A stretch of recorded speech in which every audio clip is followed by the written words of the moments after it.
Que la paix soit sur vous toutes et tous. Que la miséricorde du très miséricordieux vous accompagne.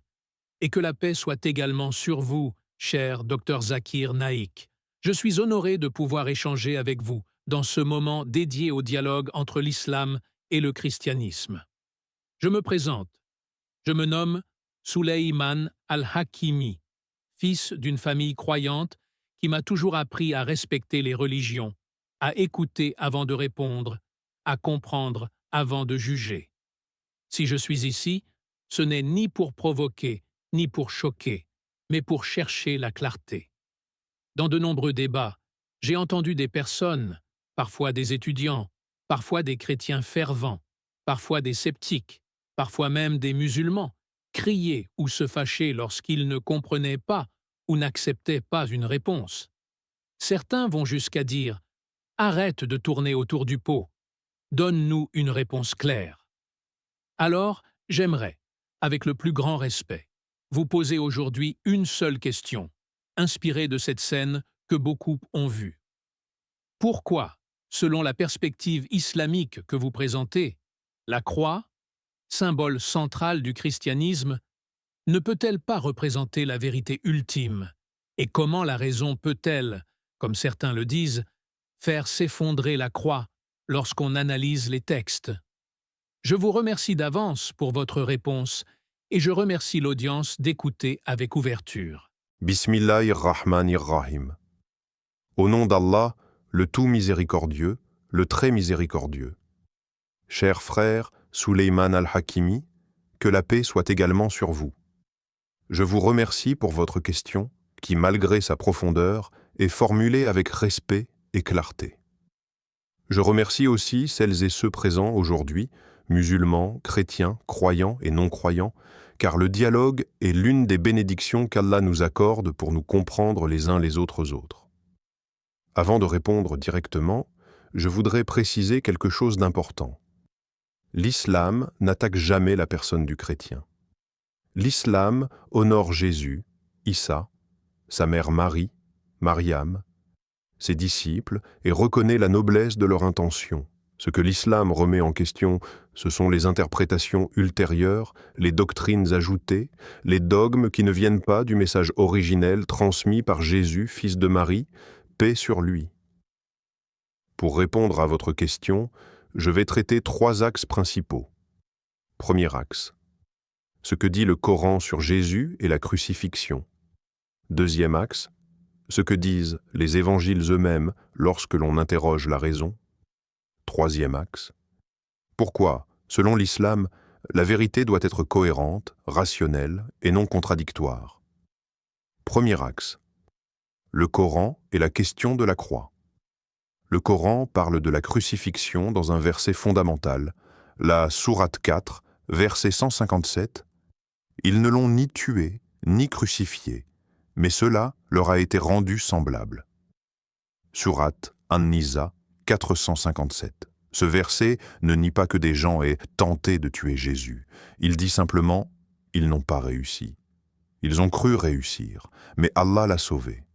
Le Coran affirme « Jésus était un prophète d'Allah, un messager envoyé aux enfants d'Israël, un homme pieux, innocent, un être soutenu par des miracles, un Messie, mais pas un Dieu, et Allah, par sa sagesse, ne permet pas qu'un prophète innocent soit tué par ses ennemis.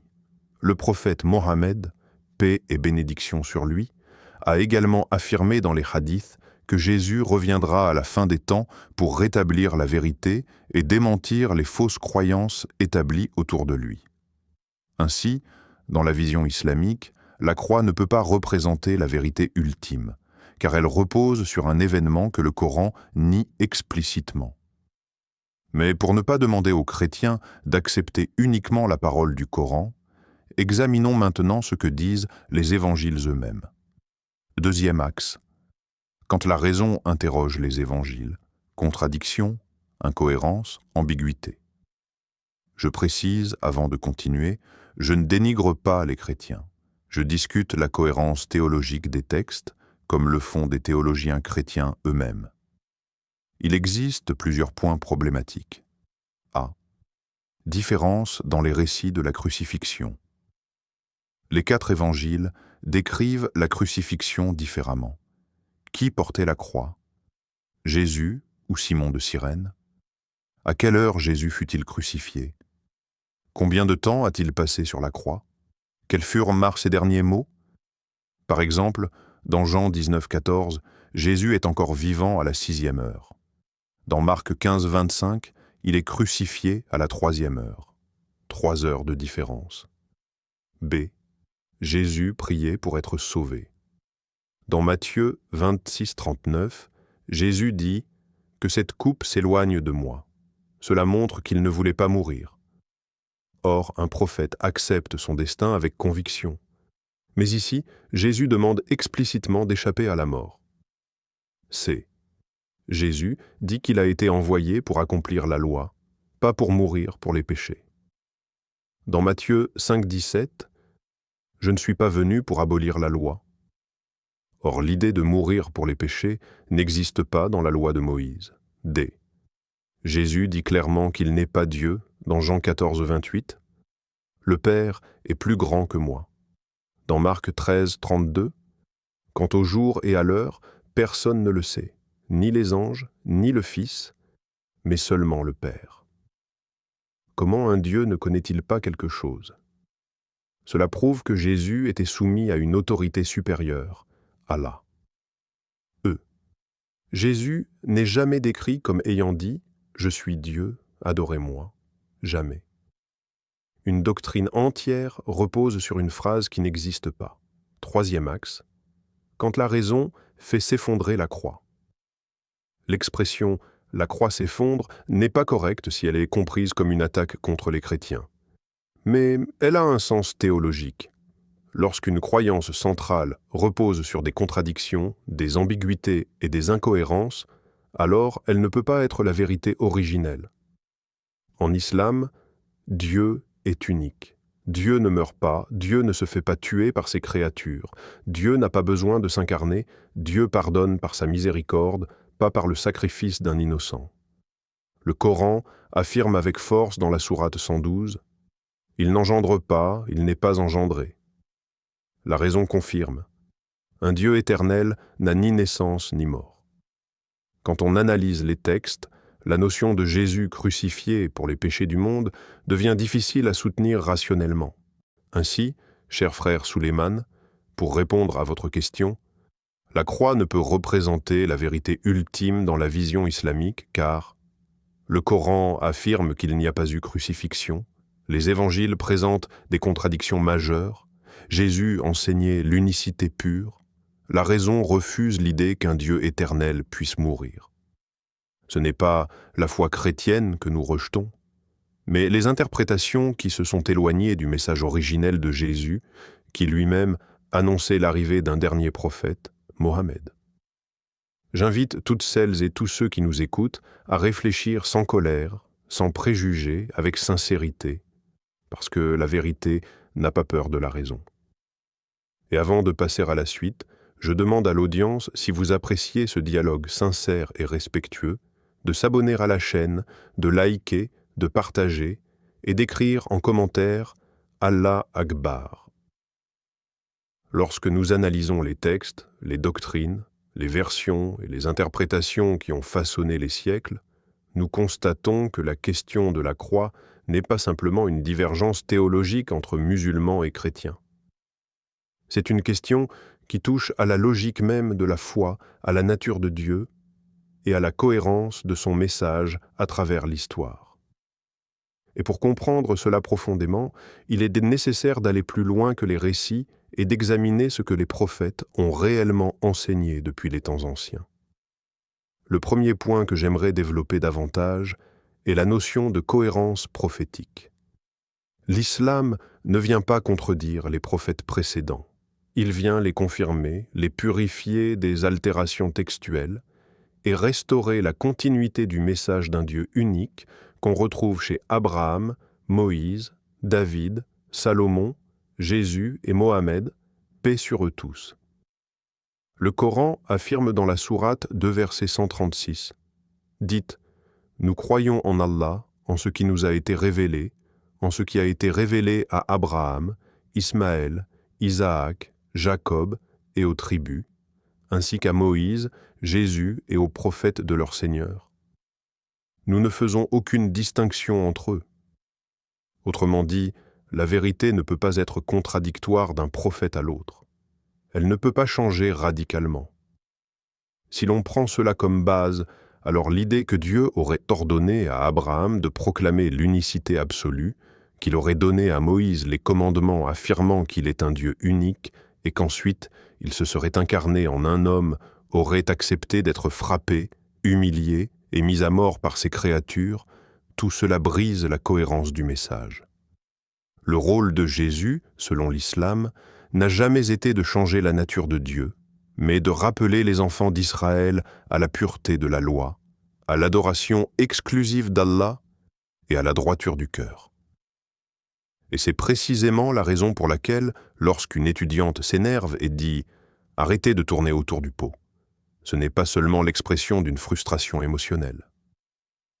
C'est le signe d'une tension profonde entre deux visions théologiques inconciliables, l'une qui repose sur la raison, l'autre sur des dogmes élaborés au fil des conciles. Prenons un autre exemple essentiel, la notion de sacrifice. Dans la théologie chrétienne classique, Jésus serait venu pour mourir volontairement afin de racheter les péchés du monde.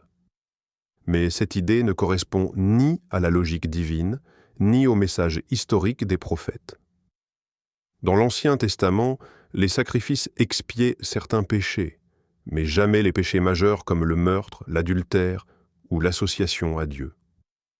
Or, si un simple animal ne pouvait racheter de tels péchés, comment l'idée qu'un prophète innocent soit sacrifié pourrait-elle soudain devenir la seule voie de salut? Cela contredirait la justice divine.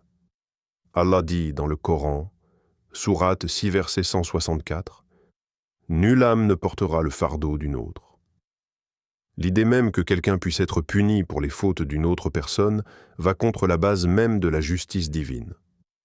Continuons. L'unicité de Dieu, connue sous le nom de Tawhid, n'est pas seulement un concept islamique, c'est l'essence de toute la tradition prophétique. Moïse dit dans Deutéronome 6.4, « Écoute, Israël, l'Éternel est notre Dieu, l'Éternel est Toun. » Jésus lui-même répète ce commandement dans Marc 12.29.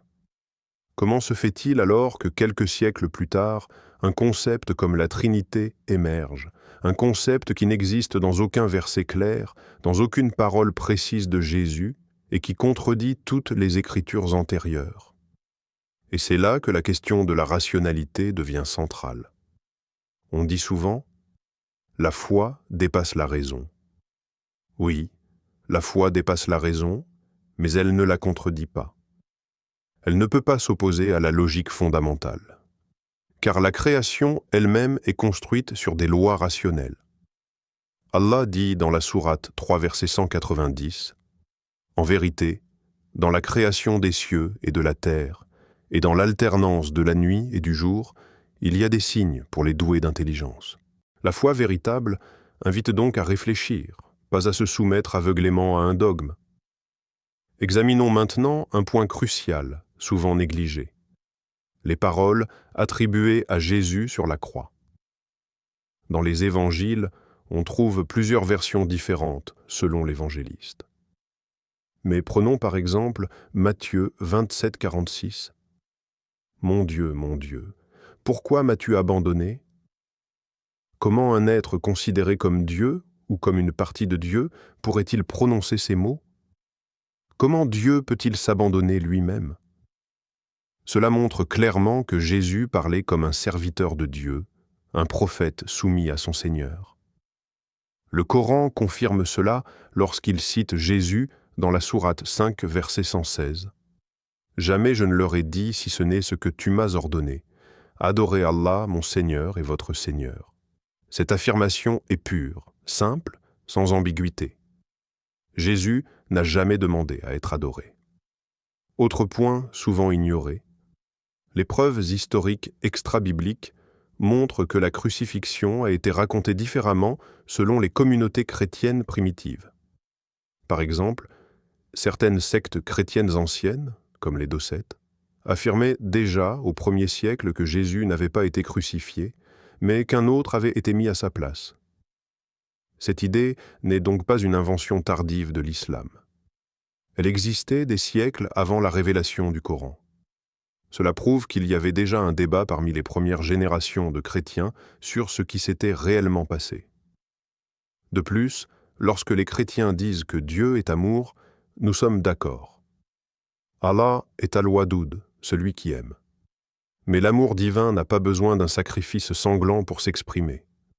Le pardon divin est un acte de miséricorde, pas un acte violent. Dire que Dieu doit sacrifier un innocent pour pardonner les fautes des coupables, c'est diminuer la grandeur de sa miséricorde. Allah a dit dans la sourate 39, verset 53, « Ô mes serviteurs qui avez commis des excès à votre propre détriment, ne désespérez pas de la miséricorde d'Allah. Certes, Allah pardonne tous les péchés. S'il pardonne tous les péchés, alors pourquoi aurait-il besoin de la crucifixion? La vérité, c'est que la doctrine de la croix repose sur des fondations fragiles. Le christianisme primitif était très divers. Certains groupes considéraient Jésus comme un prophète, d'autres comme un messie humain, d'autres comme un être spirituel non incarné. Ce n'est qu'après plusieurs conciles politiques, notamment à Nicée en 325, que la nature divine de Jésus a été imposée comme doctrine officielle. Et cela n'a pas été décidé par Jésus, mais par des évêques réunis sous l'autorité de l'empereur Constantin, qui, ironie de l'histoire, n'était même pas chrétien au moment de ce concile. La théologie qui domine aujourd'hui est donc le résultat de débats, de votes, de compromis, pas d'une révélation divine claire. Mais pour rester sur le terrain du texte, prenons Jean 5,30, où Jésus dit « Je ne peux rien faire de moi-même ». Un Dieu tout-puissant peut-il dire cela? Ou Jean 20,17, où Jésus dit « Je monte vers mon Père et votre Père, vers mon Dieu et votre Dieu ». Si Jésus appelle quelqu'un « mon Dieu », alors comment peut-il être Dieu? Tous ces éléments, pris ensemble, montrent pourquoi, en islam, la croix ne peut pas être la vérité ultime. Cela ne signifie pas que les chrétiens sont dans l'erreur dans leur sincérité. Cela signifie que certaines doctrines ont été construites par des hommes, et que l'islam vient rétablir le message authentique de Jésus, l'unicité d'Allah et la soumission à sa volonté. Et lorsque l'on place la raison au cœur du débat, ce n'est pas pour humilier qui que ce soit, mais pour éclairer, pour permettre à chacun de réfléchir, de comparer, d'analyser. Car la vérité supporte la lumière, elle supporte les questions, elle supporte l'examen. Et plus on examine, plus on constate que l'islam ne contredit pas Jésus. Il contredit ce qu'on a fait dire à Jésus. C'est ici que je veux approfondir un élément fondamental, le rôle prophétique de Jésus dans l'annonce de Mohammed. Dans l'évangile de Jean, chapitre 16, Jésus dit qu'un autre consolateur viendra après lui, qu'il parlera par ordre, qu'il glorifiera Jésus, qu'il ne parlera pas de lui-même. Le Coran dit, dans la sourate 61, verset 6, que Jésus a annoncé la venue d'un messager après lui, nommé Ahmed. Comment concilier tout cela avec la doctrine chrétienne de la crucifixion comme fin absolue de la mission de Jésus? Si Jésus avait réellement pour but de mourir pour les péchés du monde, alors pourquoi annoncer l'arrivée d'un autre prophète après lui? Et si Jésus avait déjà accompli tout le salut, pourquoi la Bible annonce-t-elle encore un prophète à venir? Pourquoi Jésus dit-il à ses disciples « J'ai encore beaucoup de choses à vous dire, mais vous ne pouvez pas les porter maintenant » Qui devait apporter ces choses que les disciples n'étaient pas prêts à recevoir? Lorsque nous analysons la question en profondeur, la seule explication cohérente est que la mission de Jésus n'était pas de mourir, mais de préparer la venue du dernier prophète, celui qui compléterait la révélation, Mohammed, paix et bénédiction sur lui. Et si nous complétons cela avec le verset coranique disant que Jésus n'a pas été tué ni crucifié, mais qu'un autre a été rendu semblable, cela crée une cohérence puissante. Jésus termine sa mission, il annonce le prochain messager, Allah le protège et l'histoire humaine continue selon la volonté divine. J'aimerais maintenant revenir sur un autre point que beaucoup méconnaissent, la prophétie du signe de Jonas. Jésus dit « Le seul signe qui sera donné à cette génération est le signe du prophète Jonas. Jonas n'est jamais mort. Il a été vivant dans le ventre du poisson, il en est ressorti vivant. Comment alors ce signe pourrait-il désigner quelqu'un censé mourir puis revenir à la vie ? Le parallèle ne tient que si Jésus, lui aussi, n'est pas mort. Sinon, ce n'est plus un signe comparable. Et cela montre bien que, même dans les évangiles, Jésus ne soutient pas l'idée de sa mort. Il affirme le contraire. La raison, le texte, l'histoire, la cohérence, tout pointe dans une direction qui confirme le message coranique. L'islam ne vient pas détruire la foi chrétienne. Il vient la restaurer dans sa forme d'origine, telle que Jésus l'avait enseignée. Et c'est ce que beaucoup ne comprennent pas. Aimer Jésus en islam, ce n'est pas refuser sa mission, mais refuser ce que les hommes ont ajouté à sa mission. Et en approfondissant tout cela, on comprend pourquoi la question de la croix n'est pas secondaire. Elle est au cœur de la divergence entre les deux religions. Soit Jésus est un prophète, comme tous les autres, sauvé par Dieu, soit il est un sacrifice divin. Il n'y a pas de position intermédiaire cohérente, et l'islam choisit la voie qui respecte la raison, la logique, la cohérence prophétique et la justice divine. Et pour ceux qui pensent que croire en la crucifixion est une preuve d'amour pour Jésus, l'islam répond « Aimer un prophète, c'est respecter son rang, sa mission, sa parole, et ne pas lui attribuer ce qu'il n'a jamais demandé. » Jésus n'a jamais demandé d'être adoré. Il n'a jamais dit qu'il venait mourir. Il n'a jamais enseigné la Trinité. Tout cela a été établi après lui. Et lorsque nous partageons ces vérités, ce n'est pas pour humilier, mais pour éclairer. Car la vérité n'est jamais l'ennemi de la foi. Elle en est le fondement. Cher professeur Dr Zakir Naik, avant toute chose, je tiens à vous remercier sincèrement pour la manière dont vous avez pris le temps de répondre à ma question. Beaucoup ont peur d'aborder des sujets aussi sensibles, et d'autres les traitent avec arrogance ou avec condescendance.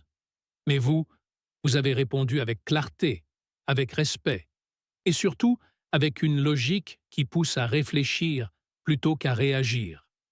J'admire profondément la précision avec laquelle vous analysez les textes et la cohérence avec laquelle vous les reliez entre eux sans jamais déformer leur sens. Vous avez éclairci des points que je croyais impossibles à comprendre. Vous avez montré que la raison, la foi et la révélation ne sont pas des ennemis, mais des alliés puissantes lorsque l'on accepte d'écouter avec un cœur sincère. Votre explication sur la mission des prophètes, sur la cohérence entre leurs messages et sur la vérité concernant Jésus m'a touché profondément. Je comprends mieux maintenant pourquoi tant de personnes disent que l'islam est une religion de clarté et non de confusion. Je vous remercie d'avoir pris au sérieux ma question, d'avoir donné des preuves et non des opinions, et d'avoir montré que la vérité n'a pas besoin d'être criée pour être convaincante. Qu'Allah vous bénisse, cher professeur Dr Zakir Naik, et qu'il augmente votre savoir, votre sagesse et votre capacité à guider ceux qui cherchent sincèrement la vérité. Merci encore de m'avoir écouté et d'avoir répondu avec tant de bienveillance. Merci beaucoup pour vos paroles. Je vous remercie d'avoir posé votre question avec sincérité et d'avoir pris le temps d'écouter la réponse avec ouverture. Dans tout dialogue, ce qui compte n'est pas d'avoir absolument raison, mais de chercher honnêtement la vérité à travers la réflexion et les preuves. Si mes explications vous ont été utiles, alors je rends grâce à Allah, car tout savoir provient uniquement de lui. Mon objectif n'est jamais d'imposer quoi que ce soit, mais d'exposer, d'éclairer, et de permettre à chacun d'utiliser sa raison pour distinguer ce qui vient de Dieu de ce qui a été ajouté par les hommes. Je prie pour qu'Allah vous guide, vous renforce, et vous accorde la sérénité dans votre recherche. Et si vous avez d'autres questions, sachez que je serai toujours ravi d'y répondre, parce que le dialogue sincère fait partie de notre religion. Et à vous tous qui regardez cette vidéo, je vous invite à soutenir le travail que réalise cette chaîne. Abonnez-vous à Parole d'Al-Islam, aimez la vidéo si elle vous a apporté quelque chose, partagez-la autour de vous pour que d'autres puissent en bénéficier, et surtout, participez dans les commentaires. Posez vos questions, dites ce que vous avez compris, ce que vous aimeriez approfondir, ou les sujets que vous souhaitez voir traités. Votre participation est essentielle, car c'est ensemble que nous avançons, et c'est par l'échange que la lumière de la connaissance se répand. Qu'Allah vous bénisse tous, et qu'il nous guide sur le chemin de la vérité.